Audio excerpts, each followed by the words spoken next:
Nathaniel Woods never pulled a trigger. He never fired a single shot. Yet on March 5th, 2020, Alabama prepared to execute him anyway. His final words would divide a nation, but the headlines had already been written. Alabama executes innocent man, scream protesters. Kim Kardashian tweeted frantically to her millions of followers. Mugshots flashed across news screens as the world watched Alabama carry out its most disputed execution in years. On June 17, 2004, 3 Birmingham police officers knocked on a drug house door in Ensley. Within minutes, all 3 would be dead. Woods was inside that house when the shooting started, but the bullets came from his friend Kerry Spencer's gun. Spencer confessed. Spencer pulled the trigger. Spencer killed those officers. So why was Woods the one who died? The answer reveals something uncomfortable about American justice. How being in the wrong place with the wrong person can cost you everything, even your life. Woods became Alabama's first execution in over 4 years, dying by lethal injection while maintaining his innocence. His case sparked international outrage, with everyone from the European Union to Kim Kardashian pleading for clemency. But here's what makes this story different. Woods wasn't some hardened criminal. He was a father trying to collect a debt. The officers weren't corrupt. They were doing their jobs. And Spencer, the actual shooter, is still alive on death row while his friend paid the ultimate price. This is a story of how accomplice-liability became a death sentence, and why Nathaniel Woods' final words still echo through Alabama's halls of justice. Born in 1976 in Alabama, Nathaniel Woods grew up in Tuscaloosa, a world away from the headlines that would one day define him. Those who knew him before June 17, 2004, remember a different man entirely. Not the figure from courtroom sketches, but someone's son, someone's friend, someone trying to navigate life in a state where opportunities felt as scarce as hope itself. Woods wasn't born into privilege. He came of age in communities where the line between survival and crime often blurred, where young black men faced choices that seemed to offer no good options. By his 20s, he had drifted into the orbit of Birmingham's drug trade, not as a kingpin or mastermind, but as someone caught in the gravitational pull of easy money and hard consequences. His family painted a portrait of a man they recognized, even as the world saw only a defendant. They spoke of someone who laughed easily, who carried himself with quiet dignity even when circumstances grew desperate. Friends remembered his smile, the same one that appeared in family photographs, the kind of genuine expression that doesn't survive long in the criminal justice system. But understanding Nathaniel Woods requires understanding something deeper about Alabama in the early 2000s. This was a state still wrestling with its past, where racial disparities in policing and sentencing weren't abstract statistics, but daily realities. Poverty, limited educational opportunities, and a justice system that seemed designed to trap rather than redeem. The man who would become Alabama's most controversial execution in decades wasn't plotting against police officers or planning elaborate crimes. He was, by most accounts, trying to get by in a world that offered few legitimate paths forward for someone with his background and circumstances. Birmingham in 2004 carried the weight of history in its streets. This was a city that had been ground zero for the civil rights movement, where fire hoses and police dogs had once turned on protesters demanding basic human dignity. The Ensley neighborhood where Woods found himself wasn't the Birmingham of steel mills and prosperity. It was a place where abandoned houses stood like broken teeth in the city smile, where drug dealing offered more reliable income than most legitimate jobs available to young black men without college degrees. Woods had gravitated toward a house on 31st Avenue that served multiple purposes. Officially, it was where people lived.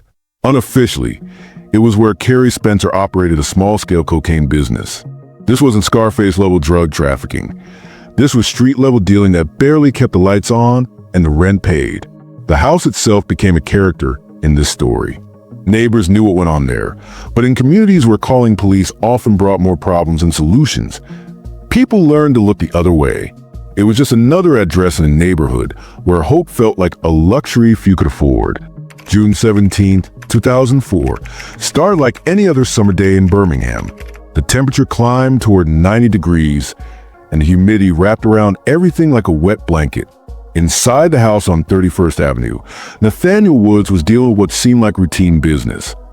Collecting money owed from drug transactions, the kind of mundane task that kept the underground economy moving. The house itself told a story about Birmingham's forgotten neighborhoods. Paint peeled from weathered siding, and the front yard bore the marks of too many summers without proper care. This wasn't the kind of address that appeared in tourism brochures, but was home to Kerry Spencer and a gathering place for others navigating life on society's margins. Woods had come that afternoon not as a resident, but as someone trying to settle financial matters, the kind of debt collection that happened daily in communities where traditional banking relationships didn't exist. What Woods didn't know was that Birmingham police had a months-old misdemeanor warrant with his name on it. The charge was relatively minor, assault, but in Alabama's criminal justice system, minor charges against black men had a way of becoming major problems. The warrant had been sitting in the system since February, one of hundreds of routine documents that moved through Jefferson County courts without fanfare or urgency. For officers had drawn the assignment that Thursday afternoon, Carlos Owen, 58 years old and nearing retirement after decades of service, had seen enough of Birmingham streets to know that routine calls could turn dangerous without warning. Harley Chisholm III, 40, and the father of young children, carried photos of his family in his wallet and talked frequently about coaching his son's little league team. Charles Bennett, 33 and full of the kind of energy that made him popular with fellow officers, had joined the force with genuine hopes of making his community safer. Michael Collins, the fourth member of the team, will be the only one to see the sunrise the next day. The officers approached the house with standard protocol, expecting to serve a warrant and move on to the next call. They wore their standard-issue bulletproof vests and carried service weapons, but nothing in their preparation suggested they anticipated serious resistance. This was supposed to be a routine apprehension. Knock on the door, identify the suspect, make the arrest, complete the paperwork. They had no reason to expect what was about to unfold. A sequence of events that would shatter four families, devastate a police department, and spark a national conversation about justice, race, and the death penalty that would continue long after the last shot was fired. When the police knocked at approximately 5:20 p.m., Woods answered. This single moment, the opening of a door on a sweltering Alabama afternoon, became the fulcrum upon which two drastically different narratives would balance. What happened in those first few seconds of contact between Woods and the officers will be dissected in courtrooms, analyzed by legal experts, and debated by millions of people who would never set foot in Birmingham. The prosecution would later construct an elaborate theory around this moment. They argued that Woods was the mastermind, that he had deliberately positioned himself to lure officers into the house, knowing Spencer was upstairs with weapons, intending for violence to occur. In their version of events, Woods' cooperation with the officers wasn't genuine surrender, but calculated deception, a performance designed to draw law enforcement into a killing zone where Spencer could ambush them. The defense painted an entirely different picture. Their version showed Woods surrendering peacefully, answering officers' questions, and preparing to accompany them to the station to resolve what he believed was a minor legal matter. In this narrative, Woods had no knowledge of Spencer's intentions and no reason to expect violence. When gunfire erupted, Woods was as surprised and terrified as the officers themselves. What both sides agreed upon was that Kerry Spencer was upstairs when police arrived. Whether he was sleeping, as some accounts suggested, or already aware of the police presence, as others claimed, Spencer came downstairs carrying an SKS assault rifle, a semi-automatic weapon capable of firing high-velocity rounds with devastating effect. In the chaos that followed, 3 officers died in seconds. Owen, Chisholm, and Bennett never had a chance to draw their weapons. The speed and ferocity of Spencer's attack left no time for defensive measures, no opportunity to take cover, no chance to radio for help.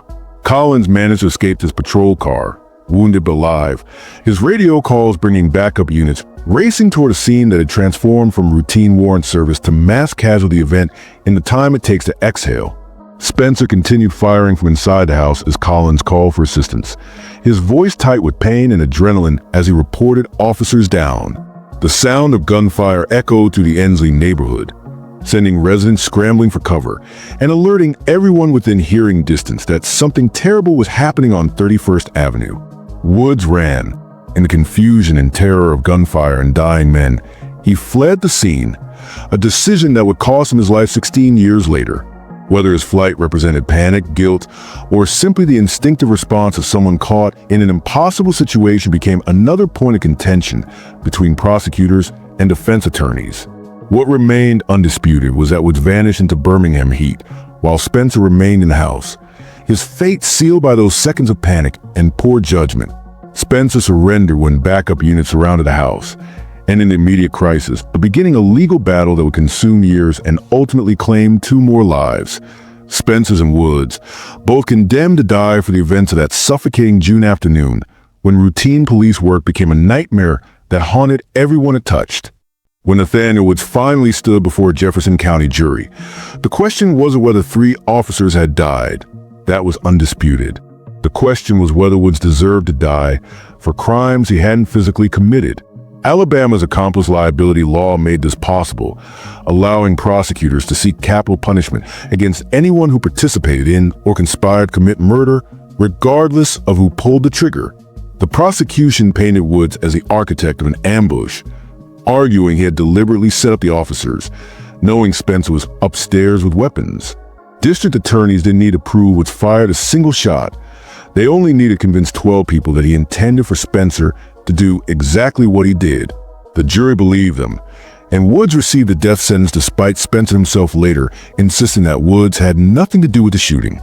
For 16 years, Woods lived in a 6-by-9-foot cell, while lawyers fought through every available legal channel. Appeal after appeal wound through state and federal courts, each raising the same fundamental question: how can a man be executed for murders he didn't commit? Each rejection brought Woods closer to the execution chamber, but his legal team never stopped fighting. As March 5, 2020 approached, the campaign reached fever pitch. Petition drives gathered hundreds of thousands of signatures. Kerry Spencer made an extraordinary public statement, using his voice to defend the man condemned to die for Spencer's own crimes. Governor Kay Ivey faced mounting pressure from celebrities like Kim Kardashian and international human rights organizations, all demanding clemency.